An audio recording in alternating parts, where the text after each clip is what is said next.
ভারতের রাজস্থানে অবস্থিত আজমির শরীফ নিয়ে এবার নতুন বিতর্কের জন্ম দিয়েছে দেশটির কট্টর হিন্দুত্ববাদীরা।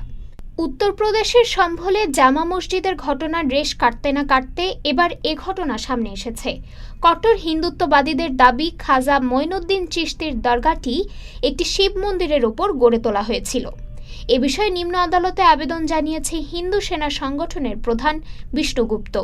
তার আবেদনের ভিত্তিতে ২৭ নভেম্বর স্থানীয় দায়রা জজ মনমোহন চান্ডেল কেন্দ্রীয় সরকার, কেন্দ্রীয় সংস্থা archaeological survey of India ASI ও দরগা কমিটিকে নোটিশ পাঠিয়েছে। আগামী বছরের জানুয়ারিতে আজমির শরীফ দরগা ৮১৩তম ওরস উদযাপন করবে। দরগার রক্ষণাবেক্ষণকারী সংস্থার সম্পাদক সৈয়দ সরওয়ার চিশতি গণমাধ্যমকে বলেন, মন থেকে না হলেও অযোধ্যা নিয়ে সুপ্রিম কোর্টের রায় তারা মেনে নিয়েছিলেন, কিন্তু দেখা যাচ্ছে সেখানে এই বিষয়টি থেমে নেই। কাশী, মথুরা ও সম্ভল ঘটে চলেছে। অথচ রাষ্ট্রীয় স্বয়ংসেবক সংঘের প্রধান মোহন ভাগবত বলেছিলেন, সব মসজিদের শিবলিঙ্গ খোঁজার কোনো প্রয়োজন নেই। ডেস্ক রিপোর্ট, আজ বার্তা, ঢাকা।